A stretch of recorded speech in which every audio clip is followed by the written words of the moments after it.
Hello friends, welcome to my YouTube channel school of knowledge. आज मैं आपके लिए कर्मचारी चयन आयोग जयपुर द्वारा जारी नोटिफिकेशन को लेकर आई हूं, जिसके अंतर्गत समान पात्रता परीक्षा या कॉमन एलिजिबिलिटी टेस्ट से संबंधित नोटिफिकेशन आई हुई है। इस टेस्ट के माध्यम से राजस्थान के विभिन्न विभागों में पदों की भर्ती आ रखी है। आइए देखते हैं कि कौन कौन से पद हैं, उनकी कितनी संख्या है। तो जैसे आप पहला देख सकते हैं कि रक्षा विभाग में है, गृह रक्षा विभाग में, जिसमें प्लाटून कमांडर की पोस्ट है और पदों की संख्या कितनी है, 43 है। दूसरा है जल संसाधन विभाग, इसमें टोटल 272 पोस्ट है पटवारी के लिए। तीसरा है कोषा एवं लेखा विभाग, जिसमें कि कनिष्ठ लेखाकार की पोस्ट है 1923, सबसे ज्यादा पोस्ट यही आ रखी है लिपिक की। ये है चौथा राजस्व मंडल के लिए, जिसमें तहसील राजस्व की लेखाकार की पोस्ट है 198। फिर है महिला अधिकारिता, जिसमें पर्यवेक्षक सुपरवाइजर महिला के लिए रिक्वायरमेंट है, ये महिला की पोस्ट है, इसमें 176 पोस्ट है। फिर है समेकित बाल विकास, इसमें कोई पोस्ट नहीं है। काफी कारागार विभाग में उप जेलर की पोस्ट 49।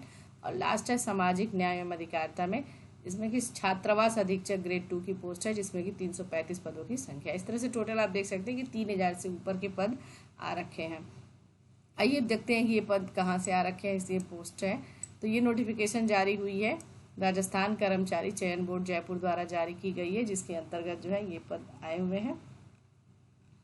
इसमें जो इस फॉर्म को भरना है वो इस वेबसाइट पे जाके आप इस फॉर्म के बारे में डिटेल चेक कर सकते हैं और फॉर्म को इस वेबसाइट पे जाके भर सकते हैं। फॉर्म के लिए आवेदन शुल्क की बात करते हैं तो कह रहा है कि जो भी कैंडिडेट किसी भी कैटेगरी के यदि राजस्थान से बाहर से आते हैं तो उन्हें 450 रुपये का पेमेंट करना होगा। इसके साथ ही साथ यदि आप राजस्थान के पिछड़ा वर्ग में या अति पिछड़ा वर्ग या EWS कैटेगरी में आते हैं तो आपको 350 रुपये का पेमेंट करना होगा। उसके साथ ही साथ कह रहा है कि ये इसके अलावा यदि आप किसी भी दूसरे जगह के योग्य जन है, मतलब जो कि चाहे राजस्थान के अदर स्टेट के अनुसूचित जाति अनुसूचित जनजाति में आते तो आपको 250 रुपये का पेमेंट करना होगा। लेकिन आपको क्या करना होगा, एक इनकम सर्टिफिकेट दिखानी होगी कि आपकी सरकार की सालाना इनकम 2.5 लाख रुपये से कम है। इसके साथ ही साथ जो है बहुत सी चीज़ें इसमें दे रखी हैं और वो हम आगे देख लेंगे। इसमें एज रिलैक्सेशन भी है। तो पात्रता एवं शैक्षणिक योग्यता की अगर हम बात करते हैं तो महिला के लिए जो भी है इसमें एज जो है 18 से 40 साल, और कह रहा है कि इसमें क्या होना चाहिए, किसी भी सब्जेक्ट से स्नातक होना चाहिए। वहीं पटवारी की पोस्ट के लिए अगर हम देखते हैं तो इसमें कह रहा है स्नातक होने के साथ साथ आपने कंप्यूटर का कोई भी डिप्लोमा या सर्टिफिकेट कोर्स कर रखा हो इन जगहों से, तो आप अप्लाई कर सकते हैं। ठीक है। जिलेदार के लिए भी कह रहा है कि सिर्फ ग्रेजुएट होना चाहिए। प्लाटून कमांडर के लिए कह रहा है या तो आप ग्रेजुएट हो या फिर यदि आप रिटायर्ड सैनिक होंगे, कमांडर होंगे, तो भी आप अप्लाई कर सकते हैं। ठीक है। यदि आपने आर्मी में काम किया तो आप अप्लाई कर सकते हैं।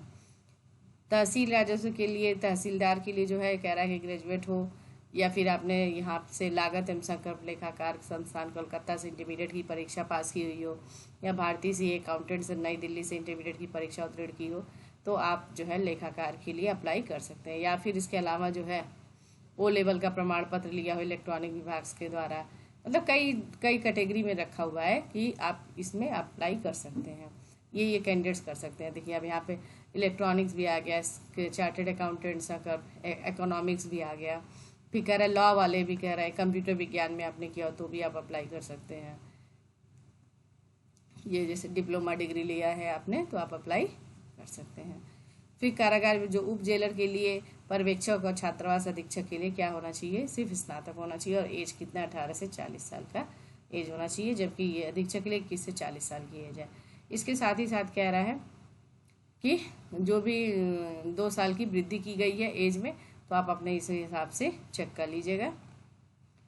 इसके अलावा जो है उच्च सीमा में जो छूट है भारत सरकार के द्वारा दी गई है, तो वो छूट भी मान्य होगी जो कैटेगरी के कैंडिडेट है उनके लिए।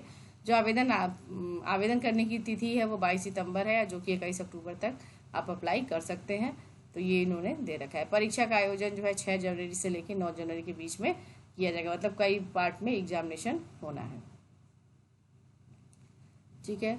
तो ये सारी चीज़ें हैं और इसके साथ ही साथ जो है इसमें जो है सिलेबस भी आगे, हाँ परीक्षा किस तरह की होगी, तो परीक्षा के लिए कह रहा है कि ये कंटेंट है जिससे रिलेटेड क्वेश्चन पूछे जाएंगे। टोटल 150 क्वेश्चन पूछे जाएंगे और एक क्वेश्चन जो होगा 2 नंबर का, यानी कि कुल 300 अंक होंगे। और समय कितना दिया है, 300 नंबर का दिया हुआ है। ठीक है। तो इसमें राजस्थान से रिलेटेड चीज़ें हैं, राजस्थान की अर्थव्यवस्था, साइंस एंड टेक्नोलॉजी, तार्किक वाला क्वेश्चंस रहेगा, हिंदी, अंग्रेजी, कंप्यूटर ज्ञान, ये सारे से रिलेटेड क्वेश्चंस आपसे पूछे जाएंगे, निगेटिव मार्किंग नहीं होगी।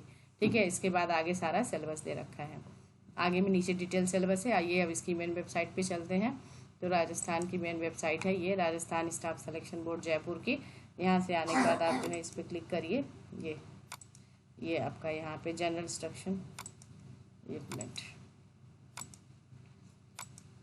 यहाँ से आप जो है यहाँ से ये common eligibility test graduation level का जो है ये एप्लीकेशन लेटेस्ट न्यूज़ में आके आप यहाँ से निकाल सकते हैं। इस पर सीधे आप क्लिक कर देंगे ना तो भी ये नेक्स्ट पेज पे ओपन हो जाएगा ये। ठीक है, तो इसके आने के बाद इस पर आप क्लिक करिए, कॉम 4 नंबर का है ये। जैसे आप इस पर क्लिक करेंगे तो ये नया वेब पेज डाउनलोड करने के लिए, इस पर आप क्लिक करेंगे तो ये आपका एप्लीकेशन फॉर्म डाउनलोड होके आ जाएगा।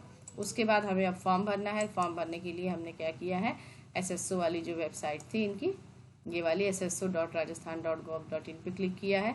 ये वो वेबसाइट है इनकी। यहाँ पे आने के बाद आपको रजिस्ट्रेशन पे क्लिक करना है। रजिस्ट्रेशन पे क्लिक करने के बाद यहाँ पे सिटीजन पे क्लिक करिए।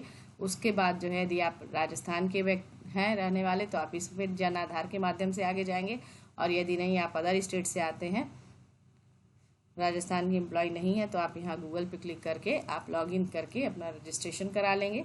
ठीक है, उसके बाद जब लॉगिन रजिस्ट्रेशन हो जाएगा तो आप लॉगिन करके फॉर्म को फिल कर सकते हैं। तो फ्रेंड्स, होप करती हूँ आपको इन्फॉर्मेशन अच्छी लगी होगी। इसी तरह जॉब से रिलेटेड नोटिफिकेशंस के लिए मेरे चैनल से बने रहिए। Thank you so much.